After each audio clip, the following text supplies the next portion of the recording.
अगर आप लोगों को 10th में इसी तरह का क्वेश्चन रोज़ चाहिए तो हमारे चैनल को सब्सक्राइब कर दीजिए और अपने दोस्तों के साथ शेयर कर दीजिए ताकि सभी लोगों को अच्छा क्वेश्चन मिल सके। ठीक है, चाहे 10th में किसी भी विषय का क्वेश्चन हो। चलिए अपना क्वेश्चन स्टार्ट करते हैं। जो लोग नए हैं चैनल पे सब्सक्राइब कर दीजिए। तो आज का हमारा पहला क्वेश्चन है, प्रकाश की किरण गमन करती है। ऑप्शन ए है सीधी रेखा में, बी तिरछी रेखा में, सी किसी भी दिशा में, डी इनमें से कोई नहीं। क्या हो जाएगा आप लोग बताइए। तो प्रकाश की किरण जो है वो गमन करती है सीधी रेखा में। ठीक है, चलिए अब दूसरा क्वेश्चन देखते हैं। प्रकाश का न्यूनतम वेग होता है।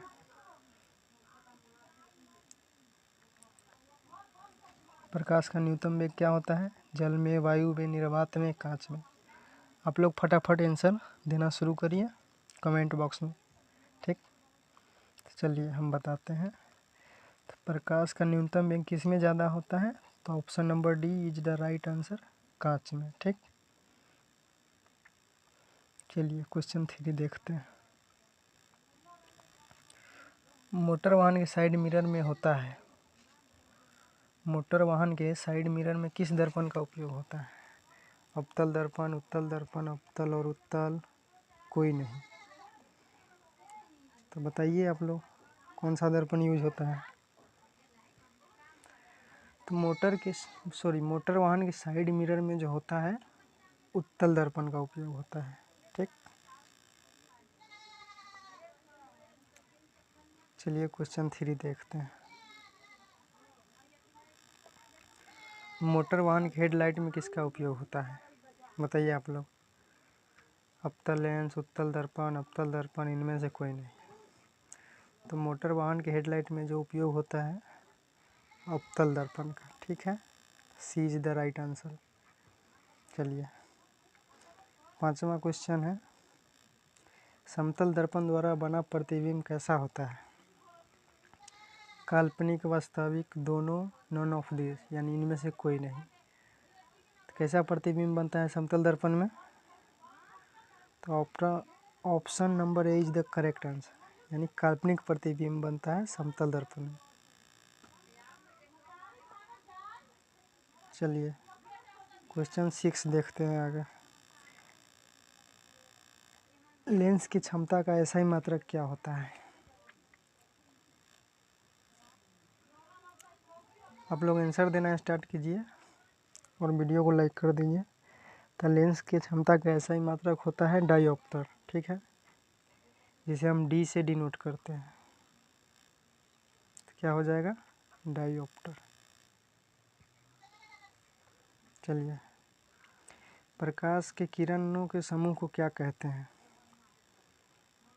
बताइए आप लोग। किरण आरेख, फोकस, किरण पुंज, इनमें से कोई नहीं। तो प्रकाश की किरणों के समूह को कहते हैं किरण पुंज। चलिए अब आगे देखते हैं। 8 नंबर, उत्तल लेंस की क्षमता होती है। बताइए आप लोग। धनात्मक, ऋणात्मक, ए और बी दोनों, इनमें से कोई नहीं।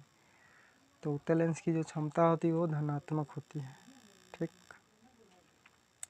9 नंबर क्वेश्चन है, अवतल लेंस की क्षमता होती है। कैसा होती है अवतल लेंस की क्षमता? तो इसका क्षमता होती है ऋणात्मक, सी। ठीक है, आगे देखते हैं। उत्तल लेंस को और किस नाम से जानते हैं? बताइए। उत्तल लेंस को कहते हैं अभिसारी लेंस, अपसरी लेंस, द्विउत्तल लेंस, इनमें से कोई नहीं। तो उत्तल लेंस को अभिसारी लेंस भी कहते हैं। क्वेश्चन नंबर 10 है, अवतल लेंस को क्या कहते हैं? अभिसारी लेंस, अपसरी लेंस, द्विउत्तल लेंस, इनमें से कोई नहीं। तो अवतल लेंस को अपसरी लेंस कहते हैं। ठीक है, आप लोग ध्यान से याद करिए, पढ़ाई कीजिए। चलिए देखते हैं 11 नंबर क्वेश्चन। थोड़ा छोटा कर लेते हैं ताकि आप लोगों को दिखे पूरा क्वेश्चन। किस दर्पण में प्रतिबिंब हमेशा वस्तु से छोटा प्राप्त होता है? तो बताइए आप लोग, किस दर्पण में होता है? अवतल, बाइफोकल, उत्तल, नन ऑफ दीज, यानी इनमें से कोई नहीं। तो वस्तु से छोटा प्रतिबिंब बनता है उत्तल दर्पण में, ठीक है। क्वेश्चन नंबर 12 है, वस्तु से बड़ा प्रतिबिंब बनता है कौन दर्पण में? अवतल दर्पण, उत्तल दर्पण, ए और बी दोनों, इनमें से कोई नहीं। तो इसका आंसर हो जाएगा, तो वस्तु से बड़ा प्रतिबिंब अवतल दर्पण में बनता है, ठीक है।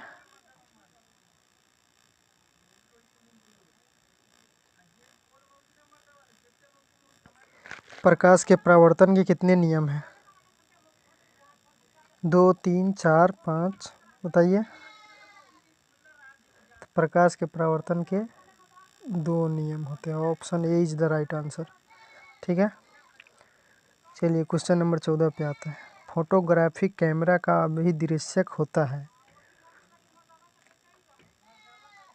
फोटोग्राफिक कैमरा में जो अभिदृश्यक होता है उसमें कौन लेंस लगा रहता है?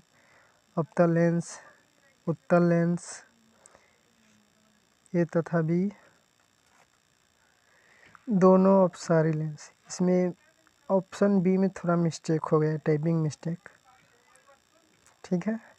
इसमें ए तथा सी देना चाहिए था, यहाँ पे थोड़ा मिस्टेक हो गया है। इसमें ए तथा सी देना चाहिए था, सी, ठीक है। तो इसका फोटोग्राफी कैमरा का भी दृश्यक होता है, किस लेंस का होता है? उत्तल लेंस का, ठीक। सी इज द राइट आंसर। चलिए आप लोग ध्यान से याद करिए, एग्ज़ाम काफ़ी नज़दीक आ चुका है, ठीक है।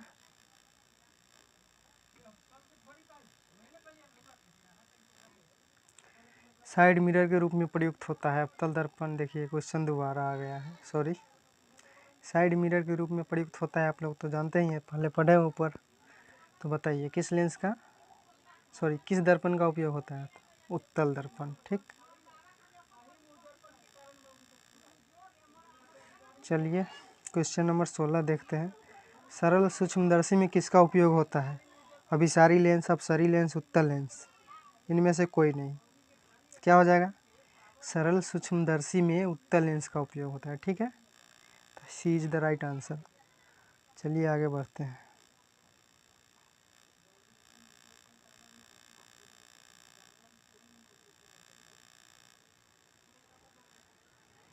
किस लेंस द्वारा सिर्फ काल्पनिक प्रतिबिंब बनता है? अभिसारी लेंस, अपसरी लेंस, उत्तल लेंस, अवतल लेंस, बताइए आप लोग, कमेंट कर करके बताते रहिए। किस लेंस द्वारा सिर्फ काल्पनिक प्रतिबिंब बनता है? अभिसारी, अपसरी, उत्तल, अवतल। तो इसका आंसर हो जाएगा डी, अवतल लेंस। अवतल लेंस में ही सिर्फ काल्पनिक प्रतिबिंब बनता है। परावर्तन के नियम से निर्धारित होता है। परावर्तन कोण बराबर आपतन कोण, ऐसे भी कह सकते हैं, आपतन कोण बराबर परावर्तन कोण, परावर्तन कोण बराबर अपवर्तन कोण, और आपतन कोण बराबर विचलन कोण। डी है, इनमें से कोई नहीं है।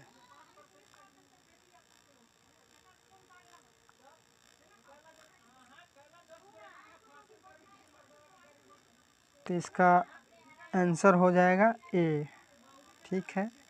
आप लोग ज़रूर पढ़े होंगे कि साइन आई बटे साइन आर, ठीक है।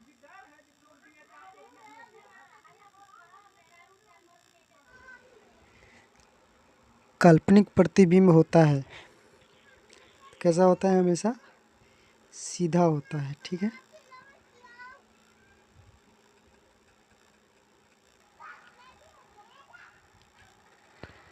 तो दाढ़ी बनाने में कौन सा दर्पण प्रयुक्त होता है? अवतल दर्पण, उत्तल दर्पण, ए और बी दोनों, इनमें से कोई नहीं। दाढ़ी बनाने में कौन सा दर्पण प्रयुक्त होता है? तो option number A is the correct answer, अवतल दर्पण। ठीक है। प्रकाश के अपवर्तन के कितने नियम हैं? तो प्रकाश के अपवर्तन के 2 नियम हैं। अपवर्तन हो या परावर्तन हो, सभी का कितने नियम है? 2 नियम है। ठीक।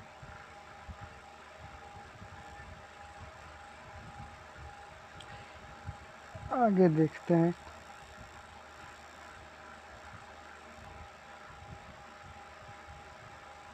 किसी माध्यम में अपवर्तनांक का मान कितना होता है? तो आप लोग जरूर पढ़े होंगे, साइन आई बटे साइन आर। ठीक, इसका सी आंसर हो जाएगा। ठीक है।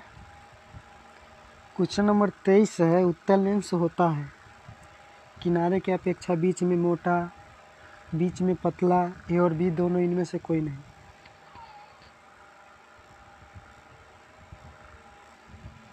तो उत्तल लेंस कैसा होता है? इसका आंसर ये हो जाएगा ए, ये कोई उत्तल लेंस है। ठीक है। इसके घासा हुआ सतह यह है परावर्तक सतह, बीच में एक ऐसा है उठा हुआ रहता है। ठीक है। चलिए आगे देखते हैं क्वेश्चन नंबर 23।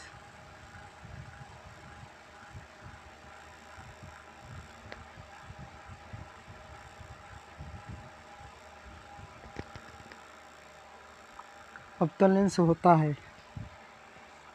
अवतल लेंस कैसा होता है?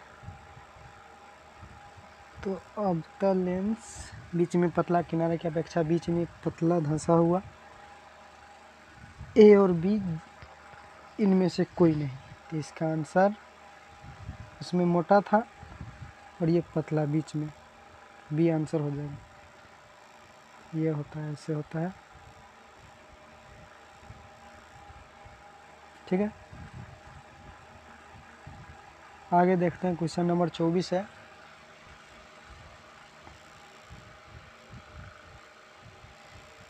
अवतल लेंस में आवर्धन बराबर क्या होता है?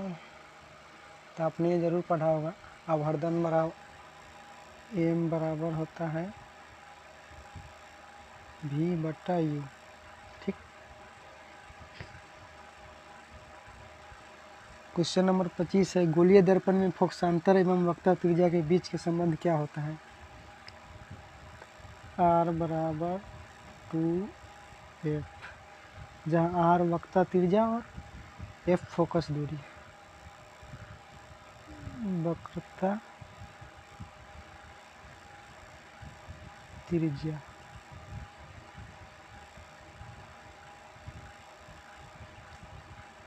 ठीक। एफ जो हो गया फोकस दूरी। चलिए आगे देखते हैं 26 नंबर, उत्तल लेंस में बना प्रतिबिंब होता है, कैसा होता है? वास्तविक और उल्टा। ठीक है। चलिए आगे देखते हैं क्वेश्चन नंबर 27।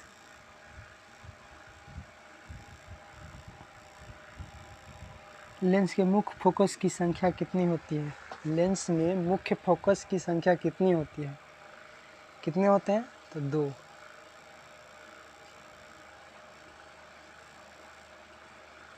निर्गत किरण और अभिलंब के बीच के कोण को कहते हैं निर्गत कोण। क्या कहते हैं? निर्गत कोण। चलिए आगे देखते हैं क्वेश्चन नंबर 29। एक अवतल दर्पण की फोकस दूरी 10 सेंटीमीटर है, तो उसकी वक्ता त्रिज्या क्या होगी? तो एफ बराबर कितना दिया हुआ है? 10 सेंटीमीटर। ठीक है। तो आपने ऊपर फार्मूला पढ़ा था, आर बराबर R बराबर 2F, तो क्या हो जाएगा? R बराबर 2 गुने 10 बराबर 20 सेंटीमीटर। यही हो जाएगा आंसर। ओके,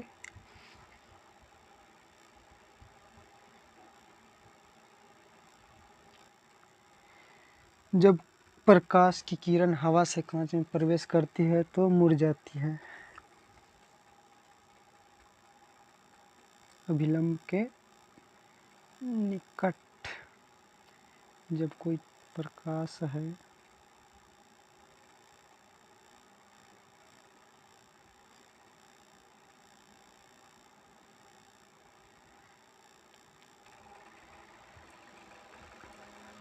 कांच में प्रवेश करेगी। ठीक है, कांच का ये बॉक्स है।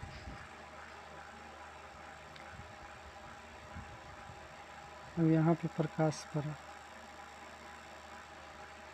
अगर सीधा आएगा प्रकाश तो वापस इसी दिशा में चला जाएगा, टेढ़ा आएगा तो इधर आ जाएगा।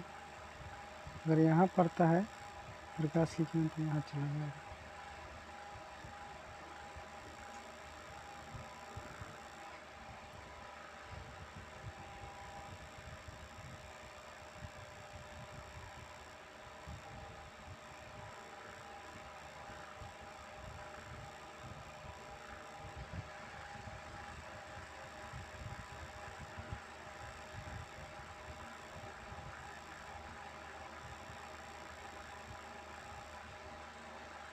ठीक है, सीधा आएगा तो सीधा उसी दिशा में वापस चला जाएगा, टेढ़ा नीचे आएगा तो ऊपर से नीचे बढ़ेगा तो इस नीचे की दिशा में आ जाएगा, ये उधर चला जाएगा। ठीक है,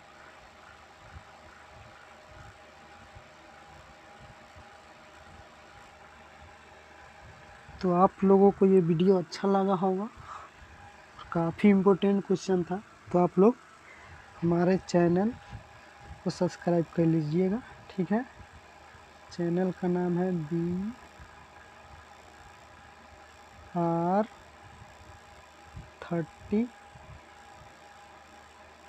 स्टार। ठीक है, और अपने दोस्तों के साथ शेयर कर दीजिएगा।